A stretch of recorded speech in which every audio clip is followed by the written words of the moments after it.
ಕಾಗೆಯ ಎಚ್ಚರಿಕೆಯ ಹಾಗೂ ಮರಣದ ಸೂಚನೆಗಳನ್ನು ಹೇಗೆ ನೀಡುತ್ತದೆ ಎಂಬ ಸಂಪೂರ್ಣ ಮಾಹಿತಿಯನ್ನು ತಪ್ಪದೆ ತಿಳಿದುಕೊಳ್ಳಿ. ಈ ವಿಡಿಯೋದಲ್ಲಿ ಸಂಪೂರ್ಣ ಮಾಹಿತಿಯನ್ನು ತಿಳಿಸ್ಕೊಡ್ತಾ ಇದ್ದೀನಿ, ಬನ್ನಿ.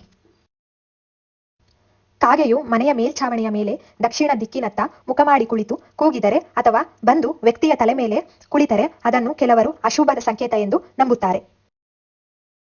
ಕಾಗೆಯು ನೇರವಾಗಿ ಬಂದು ವ್ಯಕ್ತಿಯ ತಲೆ ಮೇಲೆ ಕುಳಿತರೆ ಆ ವ್ಯಕ್ತಿಗೆ ಅಥವಾ ಅವರ ಕುಟುಂಬಕ್ಕೆ ಕೆಟ್ಟ ಸಮಯ, ಅಪಾಯ ಅಥವಾ ಮರಣ ಸಂಭವಿಸಬಹುದು ಎಂಬ ನಂಬಿಕೆಯೂ ಇದೆ. ಅದೇ ರೀತಿ ಕಾಗೆಗಳು ದೊಡ್ಡ ಹಿಂಡು ಮನೆಯ ಮೇಲೆ ಬಂದು ಒಟ್ಟಾಗಿ ಜೋರಾಗಿ ಕೂಗಾಡಿದರೆ ಅಥವಾ ಪರಸ್ಪರ ಗಲಾಟೆ ಮಾಡಿಕೊಂಡರೆ ಆ ಮನೆಯವರಿಗೆ ದೊಡ್ಡ ಆಪತ್ತು ಎದುರಾಗುವ ಸೂಚನೆ ಎಂದು ಕೆಲವರು ನಂಬುತ್ತಾರೆ. ಹಿಂದೂ ಧರ್ಮದ ಕೆಲವು ನಂಬಿಕೆಗಳಲ್ಲಿ ಕಾಗೆಯನ್ನು ಅದರ ಧ್ವನಿ ಮತ್ತು ಸ್ವಭಾವದ ಕಾರಣದಿಂದ ಅಶುಭದ ಪಕ್ಷಿ ಎಂದು ಪರಿಗಣಿಸಲಾಗುತ್ತದೆ. ಧಾರ್ಮಿಕ ನಂಬಿಕೆಗಳ ಪ್ರಕಾರ ಕಾಗೆಯನ್ನು ಯಮನ ದೂತ ಎಂದು ಕರೆಯಲಾಗುತ್ತದೆ.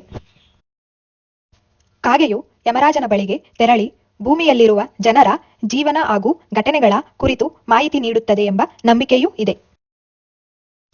ಆದರೆ ಕೆಲವು ಧಾರ್ಮಿಕ ಗ್ರಂಥಗಳು ಮತ್ತು ಜನಪ್ರಚಲಿತ ನಂಬಿಕೆಗಳ ಪ್ರಕಾರ ಕಾಗೆಯನ್ನು ಮಾನವರ ಸಂದೇಶವಾಹಕ ಎಂದು ಪರಿಗಣಿಸಲಾಗುತ್ತದೆ. ಹೀಗಾಗಿ ಕಾಗೆಗೆ ಹಿಂದೂ ಧಾರ್ಮಿಕ ಪರಂಪರೆಯಲ್ಲಿ ಅಶುಭದ ಜೊತೆಗೆ ಕೆಲವು ವಿಶೇಷವಾದ ಆಧ್ಯಾತ್ಮಿಕ ಮಹತ್ವವೂ ಇದೆ.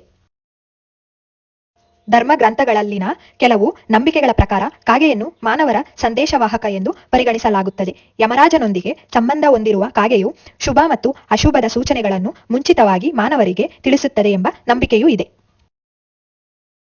ಕಾಗೆ ಯಾವಾಗ ಮತ್ತು ಹೇಗೆ ಶುಭ ಅಥವಾ ಅಶುಭದ ಸೂಚನೆಗಳನ್ನು ನೀಡುತ್ತದೆ ಎಂಬುದನ್ನು ತಿಳಿಯೋಣ.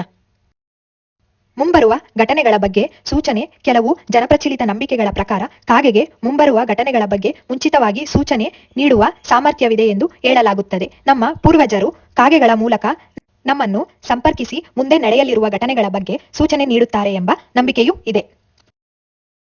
ಕಾಗೆಗಳ ಜಗಳ.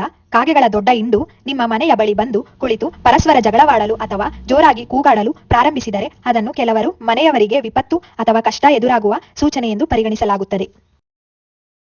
ಉತ್ತರ ಅಥವಾ ಪೂರ್ವ ದಿಕ್ಕಿನಿಂದ ಕಾಗೆಯ ಧ್ವನಿ. ಕಾಗೆಯೊಂದು ಮರದ ಮೇಲೆ ಕುಳಿತುಕೊಂಡಿರುವಾಗ ಅದರ ಧ್ವನಿ ಪೂರ್ವ ಅಥವಾ ಉತ್ತರ ದಿಕ್ಕಿನಿಂದ ಕೇಳಿಬಂದರೆ ಅದನ್ನು ಕೆಲವರು ಶುಭ ಸೂಚನೆ ಎಂದು ಪರಿಗಣಿಸುತ್ತಾರೆ. ನಿಮ್ಮ ದಿನವು ಉತ್ತಮವಾಗಿ ಸಾಗುತ್ತದೆ ಮತ್ತು ಸಂತೋಷದ ಘಟನೆಗಳು ನಡೆಯಬಹುದು ಎಂಬ ನಂಬಿಕೆ ಇದೆ. ದಕ್ಷಿಣ ದಿಕ್ಕಿನತ್ತ ಮುಖ ಮಾಡಿರುವ ಕಾಗೆ. ಕಾಗೆಯೊಂದು ನಿಮ್ಮ ಮನೆಯ ಮೇಲ್ಛಾವಣಿಯ ಮೇಲೆ ಬಂದು ದಕ್ಷಿಣ ದಿಕ್ಕಿನತ್ತ ಮುಖ ಮಾಡಿ ಕುಳಿತರೆ ಅದನ್ನು ಅಶುಭದ ಸೂಚನೆ ಎಂದು ಕೆಲವರು ನಂಬುತ್ತಾರೆ. ಮನೆಯಲ್ಲಿರುವ ಯಾರಿಗಾದರೂ ಅನಾರೋಗ್ಯ, ಅಪಾಯ ಅಥವಾ ಕೆಟ್ಟ ಘಟನೆಗಳು ಸಂಭವಿಸಬಹುದು ಎಂಬ ನಂಬಿಕೆಯೂ ಇದೆ. ಕಾಗೆ ನೀರು ಕುಡಿಯುತ್ತಿರುವುದು. ನೀವು ಎಲ್ಲಿಗಾದರೂ ಹೋಗುತ್ತಿರುವಾಗ ಕಾಗೆಯೊಂದು ಪಾತ್ರೆಯಲ್ಲಿರುವ ನೀರನ್ನು ಕುಡಿಯುತ್ತಿರುವುದನ್ನು ಕಂಡರೆ ಅದನ್ನು ಶುಭ ಸಂಕೇತವೆಂದು ಕೆಲವರು ಪರಿಗಣಿಸುತ್ತಾರೆ. ಇದರಿಂದ ಹಣದ ಲಾಭವಾಗಬಹುದು ಅಥವಾ ನೀವು ಯಾವುದಾದರೂ ಕೆಲಸಕ್ಕಾಗಿ ಹೊರಟರೆ ಆ ಕೆಲಸದಲ್ಲಿ ಯಶಸ್ಸು ದೊರೆಯಬಹುದು ಎಂಬ ನಂಬಿಕೆ ಇದೆ.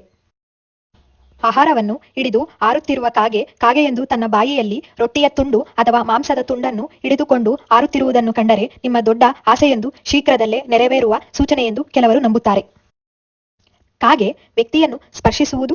ಕಾಗೆಯೊಂದು ವ್ಯಕ್ತಿಯನ್ನು ಬಂದು ಸ್ಪರ್ಶಿಸಿದರೆ ಅಥವಾ ಹೊಡೆದರೆ ಅದನ್ನು ಅಶುಭದ ಸಂಕೇತ ಎಂದು ಪರಿಗಣಿಸಲಾಗುತ್ತದೆ. ಕಾಗೆಯು ವ್ಯಕ್ತಿಯ ತಲೆಯ ಮೇಲೆ ಬಂದು ಕುಳಿತರೆ ಆ ವ್ಯಕ್ತಿಯ ಜೀವನದಲ್ಲಿ ಕೆಟ್ಟ ದಿನಗಳು ಎದುರಾಗಬಹುದು ಅಥವಾ ಅಪಾಯ ಸಂಭವಿಸಬಹುದು ಎಂಬ ನಂಬಿಕೆಯೂ ಇದೆ. ಕಾಗೆ ಪಾದವನ್ನು ಸ್ಪರ್ಶಿಸುವುದು. ನೀವು ಬೆಳಗ್ಗೆ ಎಲ್ಲಿಗಾದರೂ ಹೊರಟಾಗ ನಿಮ್ಮ ಹತ್ತಿರ ಹಾರುತ್ತಿರುವ ಕಾಗೆಯೊಂದು ನಿಮ್ಮ ಪಾದಗಳನ್ನು ಸ್ಪರ್ಶಿಸಿದರೆ ಅದನ್ನು ಅತ್ಯಂತ ಮಂಗಳಕರ ಸಂಕೇತವೆಂದು ಕೆಲವರು ನಂಬುತ್ತಾರೆ. ಇದರಿಂದ ಜೀವನದಲ್ಲಿ ಪ್ರಗತಿ ಮತ್ತು ಯಶಸ್ಸು ದೊರೆಯಬಹುದು ಎಂಬ ನಂಬಿಕೆ ಇದೆ. ಕಾಗೆ ಕೆಂಪು ಬಣ್ಣದ ವಸ್ತು ತರುವುದು. ಕಾಗೆಯೊಂದು ಮುಂಜಾನೆ ನಿಮ್ಮ ಮನೆ ಮುಂದೆ ಬಂದು ಕೆಂಪು ಬಣ್ಣದ ವಸ್ತುವನ್ನು ಇಟ್ಟರೆ ಅದನ್ನು ಅಶುಭದ ಸೂಚನೆ ಎಂದು ಕೆಲವರು ಪರಿಗಣಿಸುತ್ತಾರೆ. ಮುಂದೆ ಯಾವುದಾದರೂ ಕೆಟ್ಟ ಘಟನೆ ಸಂಭವಿಸಬಹುದು ಎಂಬ ನಂಬಿಕೆ ಇದೆ. ಮನೆಯ ಬಳಿ ಕಾಗೆ ಕೂಗುವುದು. ಕಾಗೆಯೊಂದು ಮನೆಯ ಬಳಿ ಬಂದು ಕೂಗುತ್ತಿರುವುದನ್ನ ಕಂಡರೆ ಅದನ್ನು ಕೆಲವರು ಶುಭ ಶಕುನ ಎಂದು ನಂಬುತ್ತಾರೆ. ಇದರಿಂದ ಮನೆಯಲ್ಲಿ ಸಂತೋಷದ ಘಟನೆಗಳು ನಡೆಯಬಹುದು, ಆರ್ಥಿಕ ಸಮೃದ್ಧಿ ಹೆಚ್ಚಾಗಬಹುದು ಎಂದು ಜನಪ್ರಚಲಿತ ನಂಬಿಕೆ ಇದೆ. ಕಾಗೆ ಒಂದೇ ಸಮನೆ ಕಿರುಚುವುದು. ಕಾಗೆಯೊಂದು ಕುಳಿತು ಸ್ಥಳದಿಂದಲೇ ಒಂದೇ ಸಮನೆ ಜೋರಾಗಿ ಕಿರುಚುತ್ತಿದ್ದರೆ ಅಕ್ಕಪಕ್ಕದ ಮನೆಯ ಯಜಮಾನರಿಗೆ ಅಥವಾ ಮನೆಯವರಿಗೆ ತೊಂದರೆ ಅಥವಾ ಕಷ್ಟ ಎದುರಾಗುವ ಸೂಚನೆ ಎಂದು ಕೆಲವರು ನಂಬುತ್ತಾರೆ. ವ್ಯಕ್ತಿಯ ಸುತ್ತ ಕಾಗೆ ಸುತ್ತುವುದು. ಕಾಗೆಯೊಂದು ಜೋರಾಗಿ ರೆಕ್ಕೆ ಬಡಿಯುತ್ತಾ ಯಾವುದಾದರೂ ವ್ಯಕ್ತಿಯ ಸುತ್ತಲೂ ಪದೇ ಪದೇ ಸುತ್ತುತ್ತಿದ್ದರೆ ಆ ವ್ಯಕ್ತಿಗೆ ಅಪಾಯ ಅಥವಾ ಮುಂದೆ ಯಾವುದಾದರೂ ತೊಂದರೆ ಎದುರಾಗುವ ಸೂಚನೆ ಎಂದು ಜನಪ್ರಚಲಿತ ನಂಬಿಕೆ ಇದೆ. ಹೆಣ್ಣು ಮಕ್ಕಳ ತಲೆಯನ್ನು ಕಾಗೆ ಮುಟ್ಟುವುದು. ಹೆಣ್ಣು ಮಕ್ಕಳ ತಲೆಯನ್ನು ಕಾಗೆಯೊಂದು ಬಂದು ಮುಟ್ಟಿದರೆ ಪತಿಯಿಂದ ವಿಯೋಗ ಉಂಟಾಗಬಹುದು ಎಂದು ಕೆಲವರು ಹಳೆಯ ನಂಬಿಕೆಗಳಲ್ಲಿ ಹೇಳುತ್ತಾರೆ. ಈ ಮಾಹಿತಿ ನಿಮಗೆ ಇಷ್ಟವಾಗಿದ್ದರೆ ಲೈಕ್ ಅಂಡ್ ಶೇರ್ ಮಾಡೋದನ್ನ ಮರಿಬೇಡಿ ಹಾಗೂ ನಮ್ಮ ಚಾನಲ್ ಅನ್ನ ಸಬ್ಸ್ಕ್ರೈಬ್ ಮಾಡಿ. ವಂದನೆಗಳು. ಇವುಗಳೆಲ್ಲ ಧಾರ್ಮಿಕ ಹಾಗೂ ಜನಪ್ರಚಲಿತ ನಂಬಿಕೆಗಳು ಮಾತ್ರ, ವೈಜ್ಞಾನಿಕವಾಗಿ ಸಾಬೀತಾದ ಸಂಗತಿಗಳಲ್ಲ.